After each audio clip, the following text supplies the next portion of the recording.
खबरों में आगे बढ़ते हैं। मुहर्रम पर योगी की सख्ती काम आई, यूपी में शांति रही, लेकिन दूसरे राज्यों में देखिए जरा क्या हुआ। तस्वीर मैं आपको दिखाऊं, यह भोपाल की तस्वीर है मध्य प्रदेश की, जहां लोग मातम मना रहे हैं मुहर्रम पर।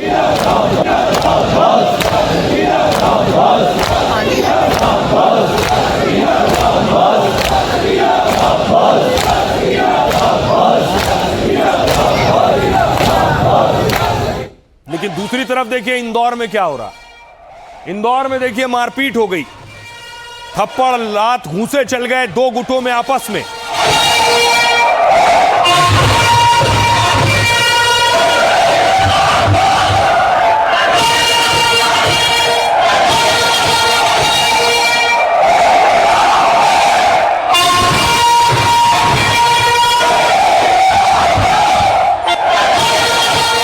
तो योगी के विरोधी योगी की कितनी ही आलोचना और निंदा क्यों ना कर लें, लेकिन सख्ती ही वजह है और जरूरी है कि इस तरह की हिंसा नहीं होती। ये तस्वीर देखिए, ताजिया हाई टेंशन तार से टकरा गया, 3 लोगों की मौत हो गई। और यूपी में बाकायदा ये गाइडलाइन थी कि 10 फीट से ऊंचा ताजिया नहीं होगा, इसलिए उत्तर प्रदेश से इस तरह की खबरें नहीं आई। लेकिन जहां ताजिए की ऊंचाई जरूरत से ज्यादा लंबी थी, और हर साल की कहानी है कि ताजिया हाई टेंशन तार में टकरा जाता है, कुछ घायल होते हैं, कुछ की मौत हो जाती है। रतलाम में 3 लोगों की मौत हो गई।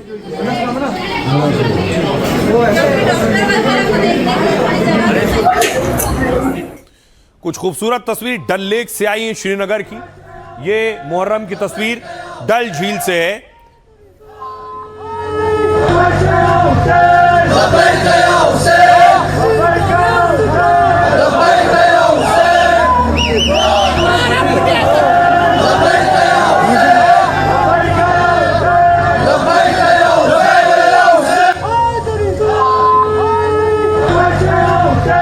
आइए अब आपको बनारस लिए चलता हूं। वाराणसी में देखिए जरा, वाराणसी में जो उपद्रव करने की कोशिश कर रहे थे, माहौल खराब करने की, उन पर पुलिस ने लाठियां चलाई।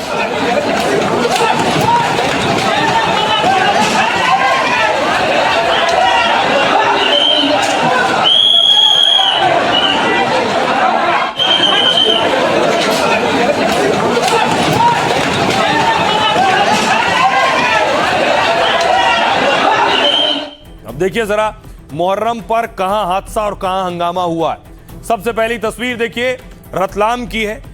रात में जब मुहर्रम के जुलूस में ताजिया निकल रहा था, तभी अचानक ताजिया बिजली के तार के संपर्क में आ गया, जिससे ताजिया में लगी लोहे की रॉड में करंट फैल गया और ताजिया पकड़कर चल रहे सभी लोग वहीं गिर पड़े। ताजिया में करंट लगने से 3 लोगों की मौत हो गई। इस हादसे में 10 से ज्यादा लोग बुरी तरह से झुलस गए हैं। यूपी के एटा में अलीगंज में तारों के मकड़जाल से ताजिया निकल रहे थे, यहां हाई टेंशन तार से छू गया ताजिया, करंट फैला और भगदड़ मच गई। वहां करंट लगने से 19 साल के सैफ की मौके पर ही मौत हो गई। एमपी के इंदौर में राजबाड़ा के पीछे मुहर्रम का जुलूस निकल रहा था और इसी दौरान धक्का मुक्की के चक्कर में विवाद हो गया। विवाद इतना बढ़ गया कि चाकूबाजी की नौबत आ गई और आरोपियों ने 3 नाबालिग भाइयों को चाकू मार दिया। आरोप है कि अयान और उसके साथी अली ने हमला किया, जिसमें घायल 3 लड़कों को अस्पताल भेजा गया।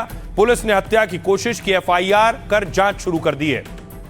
सुनिए जरा सीएम योगी आदित्यनाथ क्या कह रहे हैं। जब सरकार बनी थी तब भी मैंने कहा था जीरो टॉलरेंस की नीति से सरकार कार्य करेगी। जीरो टॉलरेंस की नीति अपराध और अपराधियों के प्रति, माफिया और माफिया प्रवृत्ति के प्रति, जन आस्था के साथ जो खिलवाड़ करेगा, जीरो टॉलरेंस की नीति के साथ कार्य करेंगे।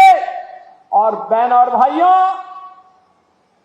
ये प्रदेश जिसको समाजवादी पार्टी और कांग्रेस ने माफिया ग्रस्त बना दिया था, दंगा ग्रस्त कर दिया था, मुझे याद है 2016 में यही मदनपुर थाने में कैसे असले लूट ले गए थे। पूरे थाने को आग लगा लिया था। और आज मुहर्रम है, कहीं किसी का अता पता नहीं है, कोई अस्त्र शस्त्र का प्रदर्शन नहीं कर सकता है, कोई सड़कों पे गुंडागिर्दी नहीं कर सकता है। उत्सवपूर्ण माहौल में कोई उपद्रव नहीं कर सकता है। और अगर करेगा तो 7 पीढ़ियों तक फिर भुगतेगा भी। और आइए खबरों में आगे बढ़ते हैं। आज की एक और बड़ी खबर है, वो खबर जिससे कल 3 देश कांप उठे थे। अब वेनेजुएला को बचाने के लिए भारत आगे आया है। सबसे पहले आपको तस्वीरें दिखाऊं, वो मंजर जिससे आप समझेंगे कि आखिर वेनेजुएला में हालात क्या थे जब कल एक के बाद एक इमारतें गिर रही थी भूकंप में।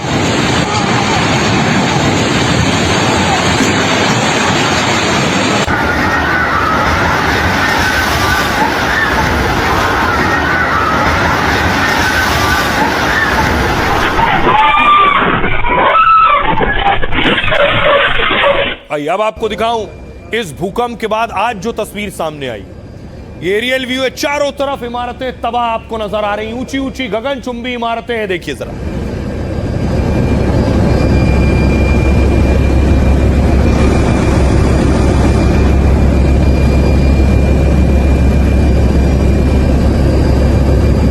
आप देख रहे हैं ऊंची ऊंची इमारतें पूरी तरह से मलबे में तब्दील हो गई।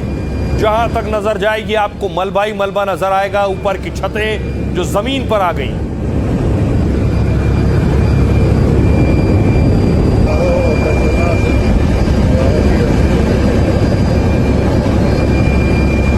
देखिए जरा, दूर से जहां भी नजर जाएगी इमारतों का हाल देखिए जरा।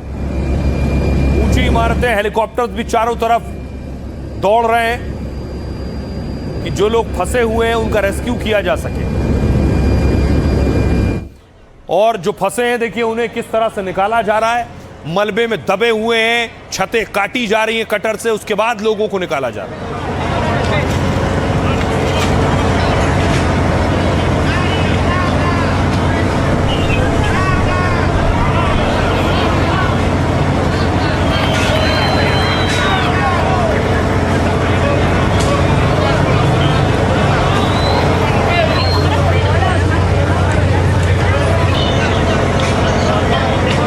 और इस बीच राहत की खबर ये कि भारत आगे आया है हमेशा की तरह।